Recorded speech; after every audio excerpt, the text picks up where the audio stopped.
The only thing that is constant, the only thing that's for sure in life is change.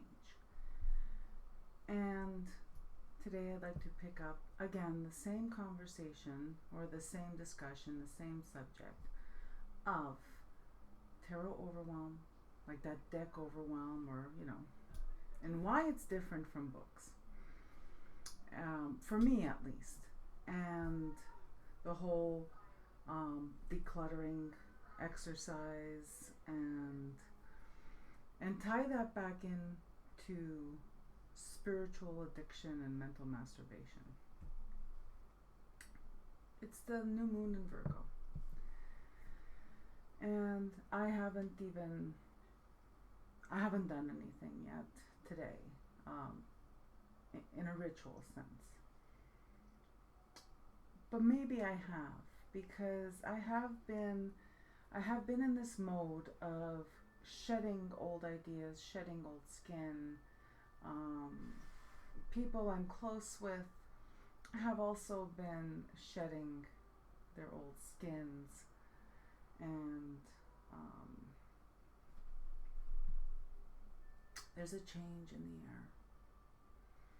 In my personal life, in my home, there's a change in the air, and it's unmistakable. And that change is coming, and there's nothing that we'll be able to do to stop it. But what we can do is write it out the best we can. And I'm not going to go into any details. It's just part of life, the changes that come as just part of being alive, right? But let me backtrack a little bit. So I did that video. I recorded and uploaded the video talking about mental masturbation and spiritual addiction. I need something. And that's exactly what it feels like to me. I need something. It's not always acquiring stuff. Sometimes it's a pattern of I need to be able to breathe. I'm overwhelmed. When I'm overwhelmed with life, my surroundings overwhelm me. I am not a minimalist by any stretch of the imagination, but everything I have and everything I own serves a specific purpose. And this is just who I am. And I don't impose this on anyone else. Like, everyone is free to be who they are. Oh my God, what a fucked up world it would be if we were all the same. But anyway, I had it's been a few weeks now of just feeling overwhelmed by my decks. I felt like they were like multiple telephones. There's an old-fashioned term. Multiple phones on my shelf. An old-fashioned term, I guess. For spirit communication, of course, I'd be using an old-fashioned tool. But anyway, my multiple decks were just phones ringing on my shelves. And so there was that. So the ones that I still felt like I wanted to keep, I put those away to just quiet them down into a box. I ended up culling 75% of my collection. It's gone.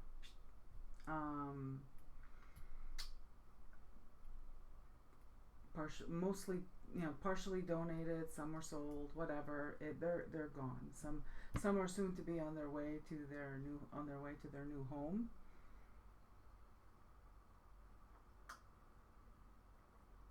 There's nothing wrong. There's nothing inherent. There's nothing generically wrong with these decks I got rid of. Nothing. They just did not serve my purpose anymore. Which brings me to my next point. We need to stop apologizing for not being collectors. Okay? Some of us are not collectors. And I'm unapologetic. I'm putting it out there. And I'm not even gonna, this whole thing where we have to preface it as though right away we have to manage other people's feelings. Oh, well, I'm not talking about you if you are a collector. No, I'm talking about people that are not collectors, like myself. And I can only speak about myself, because that's who I know the best. So here's the thing. I'm not a tarot collector. I buy tarot decks, oracle decks, and I use them as tools. And when these tools do not serve me anymore, it's clear. I've learned that clearly, once they don't serve me anymore, once I view them also as, they're not just reading tools for like doing readings and stuff like that, but they're also learning tools. Am I ever going to reread Psychology 101 from nursing school, like, decades ago? No. Was it a valuable tool? Yeah, I needed the textbook to take the course. Am I ever going to open up my, because I only know my own experience. So my nursing care plan handbook for medical surgical nursing? Hell no. I'm never going to reopen that tool. But it was in my hands day in, day out for at least a year and a half. And a little bit after I graduated. So that's how I view decks. I view them as learning tools. We're learning about ourselves. We're learning about energy. If you're learning about magic, some of us use the decks for magical work.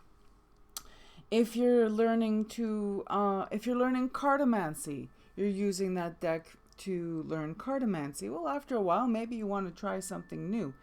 If you're using a tarot deck and you're learning, let's say, Rider-Waite-Smith, or you're learning Thoth, or you're learning Marseille, we cycle through these decks. Like, there's people in different camps. There's people who are collectors. And I can't speak to that experience. That's not my experience. But the reason why those of us who use them as tools cycle through them is because we glean what we need from them at that time, and then it's time to move on. Now, the ones that remain, because I pondered this, well, what's the difference between these decks that I cycle through and the ones that remain? And the ones that remain are always constant. They're one of each kind. So, what remains? What remains is my favorite Rider-Waite-Smith and a couple of other ones that I use. What remains? My Thoth. I have 3 copies of Thoth, and I'll be introducing you to my 3rd copy because it's going to be used for a different purpose. Marseille. I don't like reading Marseille. The images do not appeal to me. It is not, Marseille is just, to me, is just cartomancy I'm sorry if you love Marseille. Again, this is not a judgment on you or what you like.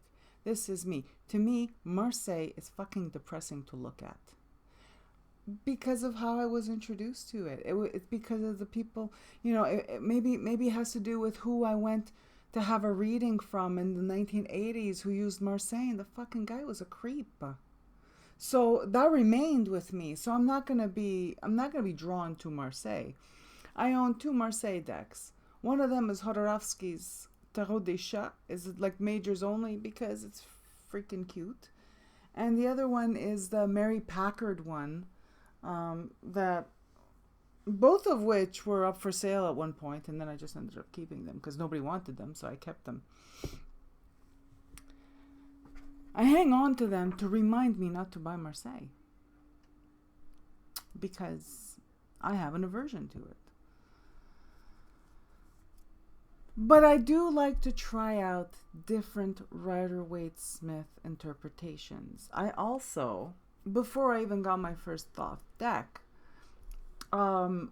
liked trying out different Thoth interpretations. But I cycle through it and then I move on, and then I'm ready to pass the deck on. The ones that remain are the, let's say, the alpha of that type of deck.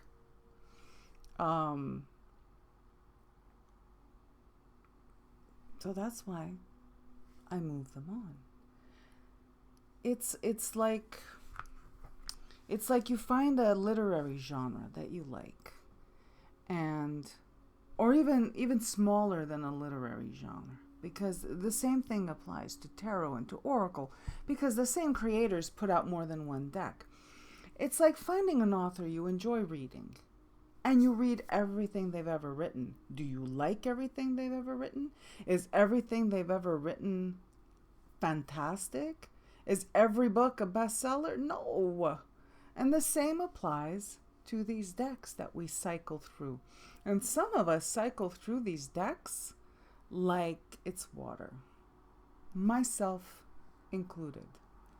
One moment, I love a deck. The next moment, I'm over it. And it always applies to anything new. Modern decks are, and for me, I always come back to perfume, because see, perfumes is something that I'm very, very, it's a part of me in terms that, see, I collect perfume, but I really, if I collected perfume, I'd have a whole freaking room full of perfume, which I don't. I have a cupboard full of perfume, but it's a curated collection. It's stuff that I love. I've done, there's a playlist on my channel about, where I talk about this perfume that I have.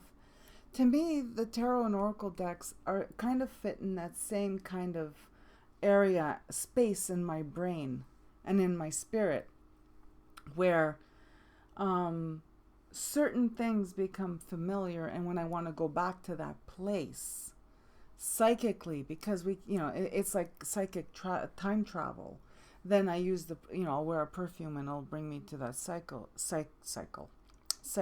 kind of time traveling place. But sometimes it's not even that I want to time travel.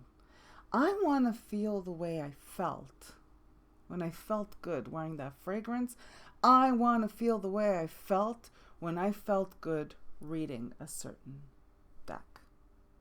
So those are the ones that stand the test of time. One of them, modern decks are like modern perfume for me. Every now and then I need to venture out and see what the young kids are doing. I need to know what's hip, what's with it. I need to know what the trends are. Same thing with perfume. I know what the trends are. That doesn't mean they appeal to me, but I'm interested to know what the trends are. The only thing that I don't care about the trends is makeup, because the only time makeup trends affect me is when suddenly something that for me is a staple item goes out of style, goes out of trend for about 10-15 years, and it's a pain in the ass to find or to manage without it. What would be an example of that? I think an example of that would be when regular cream lipstick was out of trend, because it was the late 90s, early 2000s. It was all about the lip gloss. I almost dropped an F-bomb again. Sorry, people. Language alert.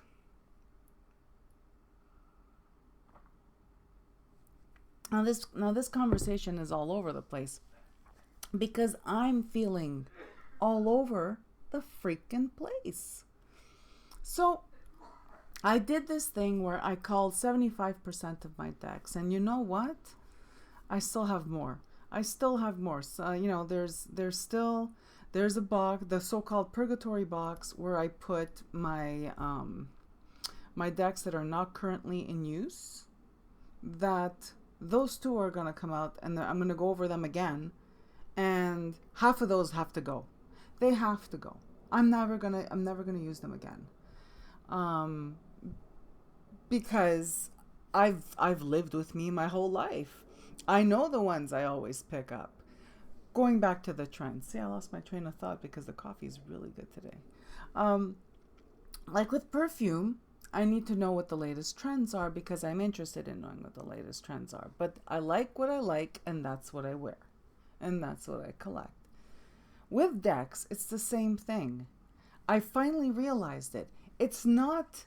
The pandemic was part of it. I need something. It's like, oh my God, my life is shit. That all I do is, I get up in the morning, go to work, don on full PPE, do 8 hours in that PPE, a high stress job, come home, and then veg, and repeat the next day. It's gotten to the point, because I haven't really figured it out yet, but it's gotten to the point that that's pretty much all I do.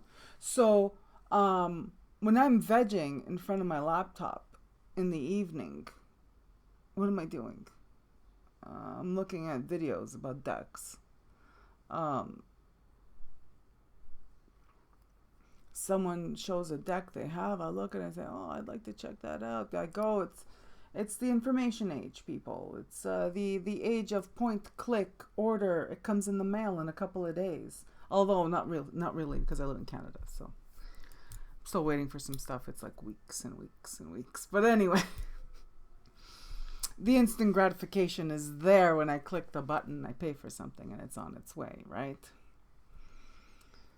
The sad thing is when I click pay, and before I even go to bed that night, I'm already thinking, what the fuck am I going to do with that thing? Or like, I'm not even excited to receive it. See, that's the part of the exercise I need to, that's the part of me I need to address. What is going on with me? I have control over that. That's what's going on. I feel like I have no control over my life right now. Like I said, work is work, and everybody's got that situation going on.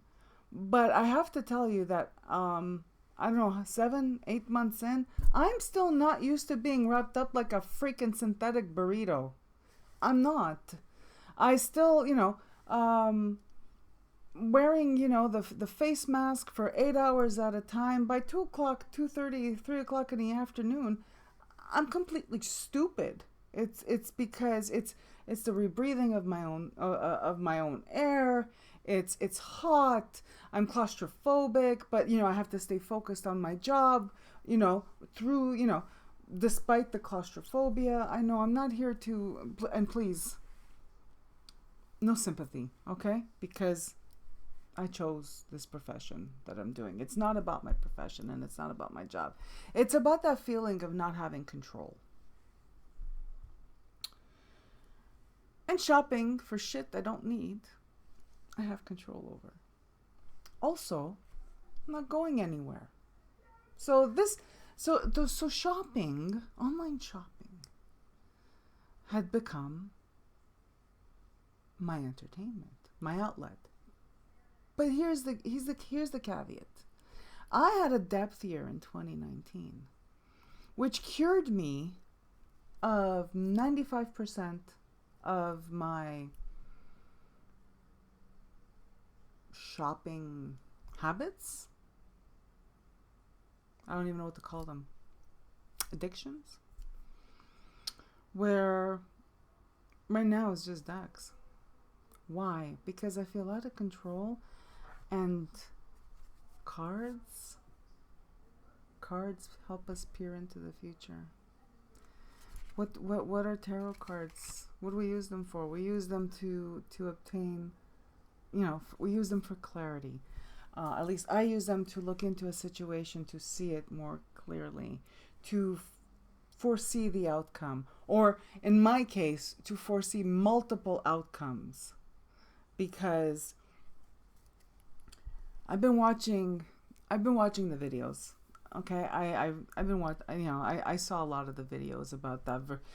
Cartomancy versus high functioning tarot for self development, and I'm saying it that way because I hear the digs about about it for fortune telling. That's what these things do. Okay, it doesn't matter how. Your digs don't bother me, because if you're picking up tarot and you are not peering into the future possibilities, you're lying to yourself. I don't give a shit if you're lying to me. You're lying to yourself. Now, in my case, I use cards to peer into the future, but When I see the future, I don't see one future. I don't see one path.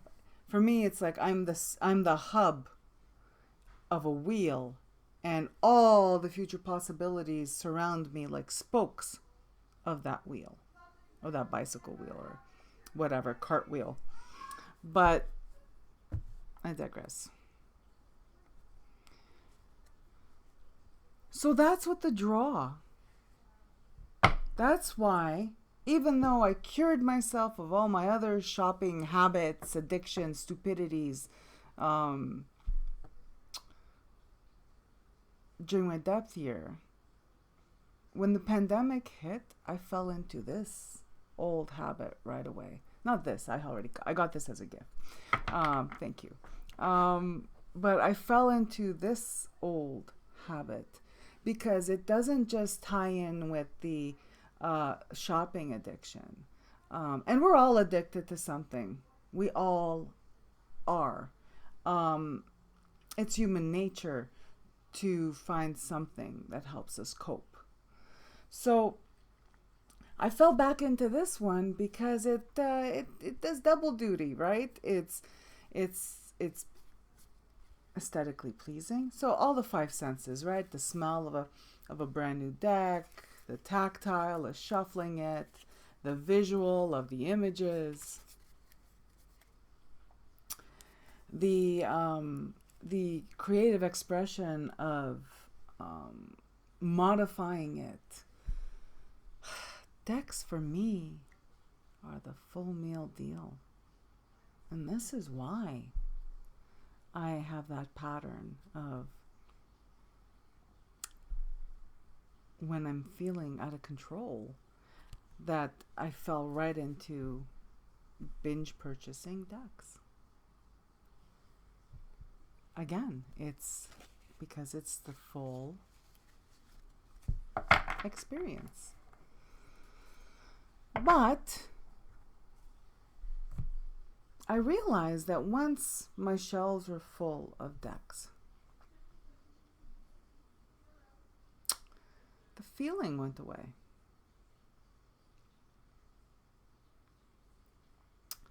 I can't even tell you which feeling it was that went away.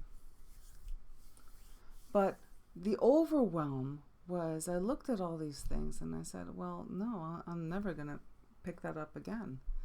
It's like, it's the same experience all over again with perfume. It's that, okay, well, this is what's going on in modern times. This is the trend. It's not me. So I found myself with a bunch of decks that, although I can appreciate that I use them for a little while, they don't feel like me, so they gotta go.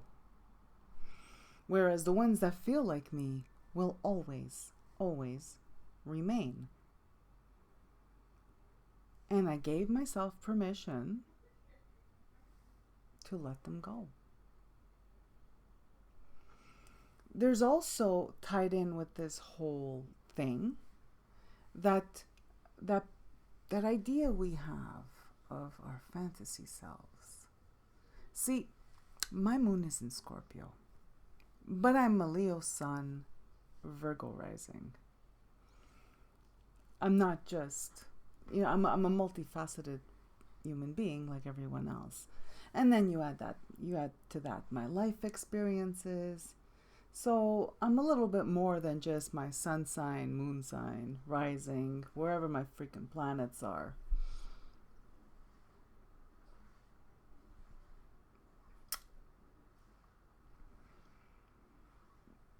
But there's the fantasy self. And the fantasy self is the self that we imagine we want to be, or we imagine we are, or we even, and like I can speak from experience, even believe that that's who we are inside, and that it's because for whatever reason we're not expressing this fantasy self.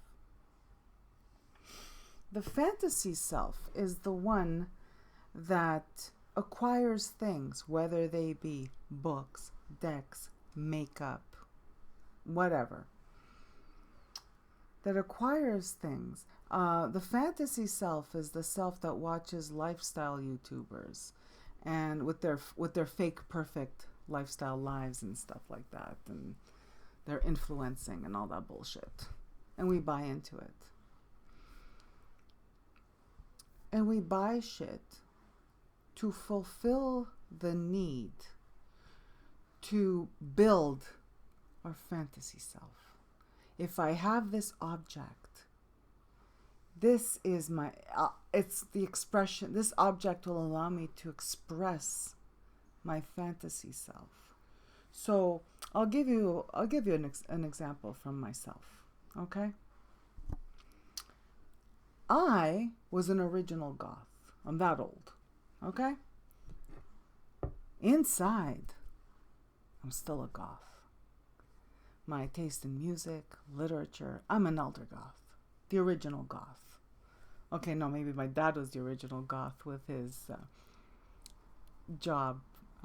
My dad was a stonecutter sculptor, and he sculpted statues of angels and saints and Madonna, of Mother Mary, Queen of Mother Mary, Queen of Heaven, and all these things that are still standing in cemeteries today. So, but I digress. So my fantasy self is that inner goth that's still a part of me, because again, taste in music. Now my taste in music is broader than just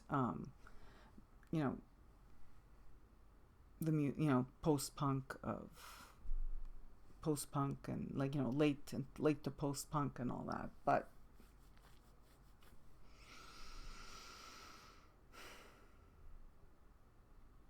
and I don't look goth, but I'm always drawn to goth shit. Goth crap is what I call it. Goth aesthetic. If I were to feed the fantasy self, if I were, and I still consider that my fantasy self, because just because it's a part of me, it's not, there's more to me than just that, I was originally a goth bullshit, right? I still am. But it's internal. It's a state of mind. It's a state of being. It's a socio-political mindset. It's not jet black hair, white, pale white skin, and black lipstick. It can be, but it's not. That's not me anymore. But I guarantee you that if I start watching certain content, next thing I know, I'm buying a black lipstick. Where the fuck am I gonna wear a black lipstick to? I'm a healthcare professional, and now we wear a mask. I guess I could, with the face mask, I guess I could wear the black lipstick and just know I'm wearing it. But what I'm trying to say is that would be me wanting to recapture my youth. That would be me wanting to recapture my fantasy self, or capture my fantasy self, or I'm buying crap to construct my fantasy self. It's like there's aesthetics that I like, but they don't suit me.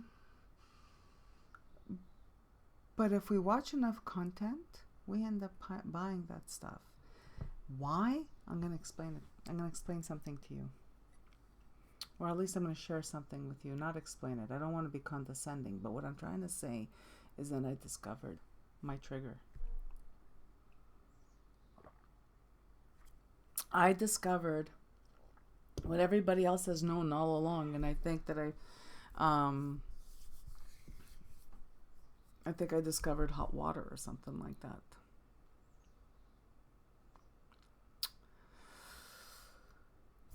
Why is it, for instance, the latest tarot deck, Everyone's doing a flip through of the latest tarot deck. Everyone wants to show a video that they just got the latest tarot deck. And we're all eating it up as the audience. We're watching it, and we're watching different people that we like watching feature the latest and greatest tarot deck. And if it's indie, minga, even better, because if it's indie, those of us that don't live in America, we're feeling like third-class citizens because we can't afford it. We can't afford the shipping, and by the time, and even if we can afford the shipping, by the time we receive ours, it's already old news.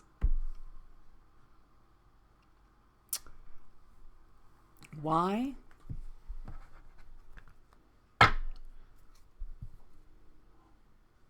Why do we buy a deck? Why do I buy a deck? I'll tell you why. It's the same principle that applies to any other online community. We see people we admire, and they're raving about something, and because when we see people we admire, it's not because those people are better than us. What's really the real dirty secret is that what we see in them is inside of us. So if we could just practice a little bit of self-love, we would see that what we admire is actually a reflection of ourselves. So we're watching people on YouTube, and we admire the hell out of them. We wish we could be them. The truth is that what we wish we could be, they're not even aware of it. Because what we wish we could be is the reflection of ourselves looking back at us. So we're already what we wish we could be. We just haven't figured it out yet because we're looking outward instead of looking inward. Someone we admire talks on and on and on about the same deck, and this just happens to be the one that's in front of me.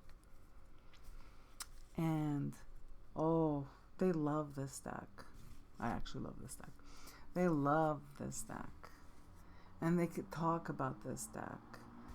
And you watching, like me,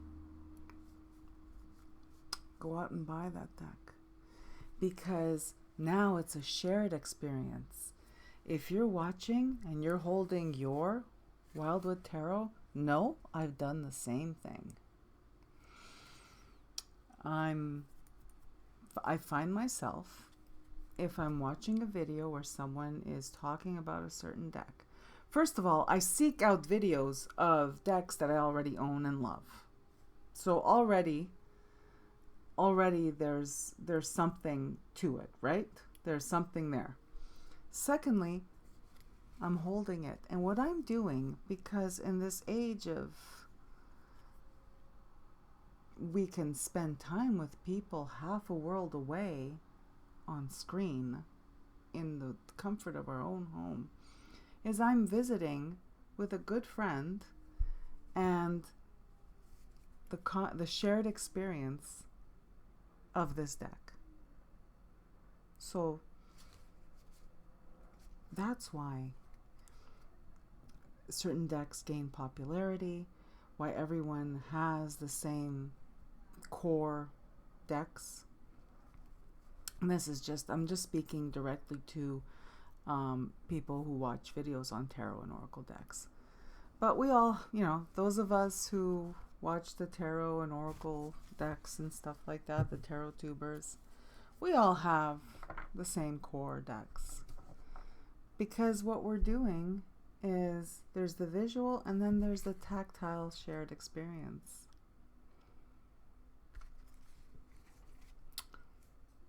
The decks, and I want doing it do a little mental assessment of yourself. The decks we call the gotta go, for me, they fall into two categories. One, I don't see them No one's talking about them anymore. Because if they were, I'd be brainwashed into thinking I need to keep it. 2, the ones that are just so ubiquitous, so common, so popular. Everybody has it. It was the flavor of the moment. Everyday Witch. I don't own the Everyday Witch.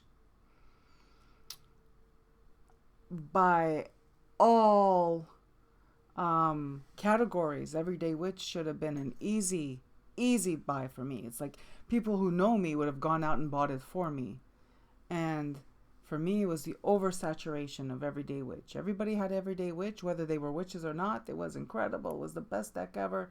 For me, there was 2 strikes against it. One, there was way too much. It was just talked about so much that I was already fatigued before it was even released. And 2, it's modern. I don't like modern settings for my tarot decks. It takes me out of it pulls me out of the magic of reading tarot. If I want I could read real life situations without needing decks with photos of real life situations.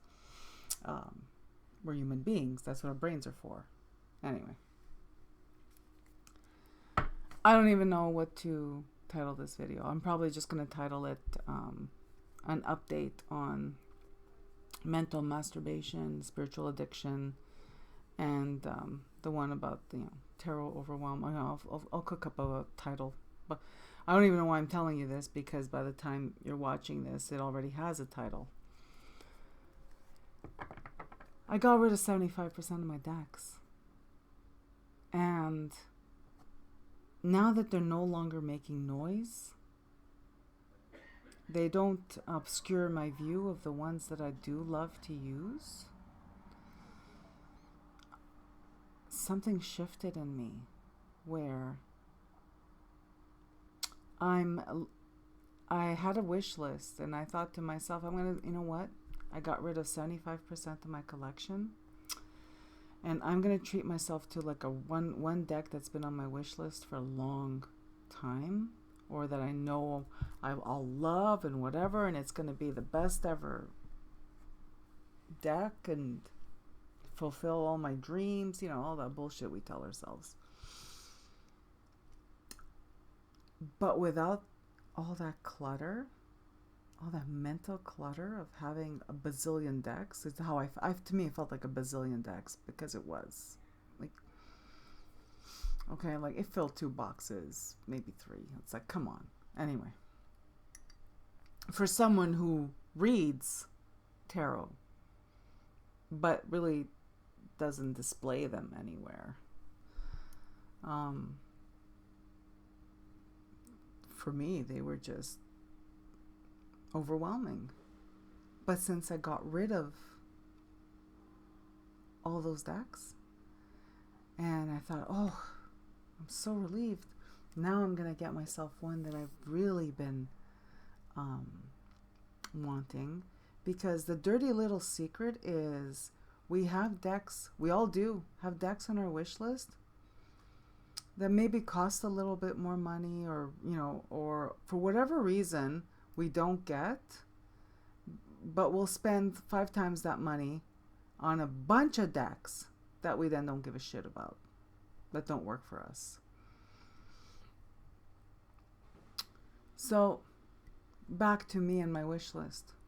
I looked at my wish list and I went looking for, some decks that I thought would make me feel special.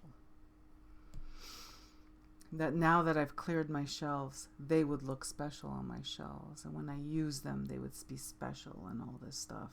You know what I discovered? I didn't want any of them. Not one. When I looked at these decks that were on my wish list through the lens of someone who just got rid of 75% of their collection, which was probably about 100 decks. I don't know. I didn't count them. It's better that I don't count them.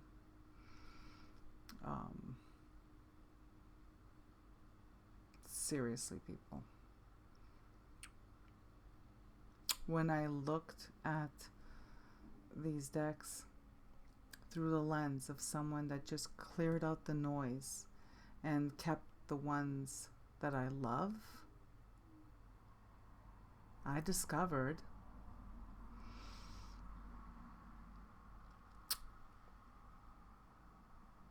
what I knew all along.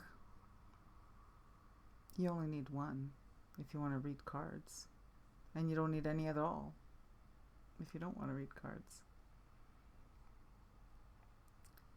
So I turfed that last wish list, because I turfed my Amazon wish list, I turfed a whole bunch of the wish lists.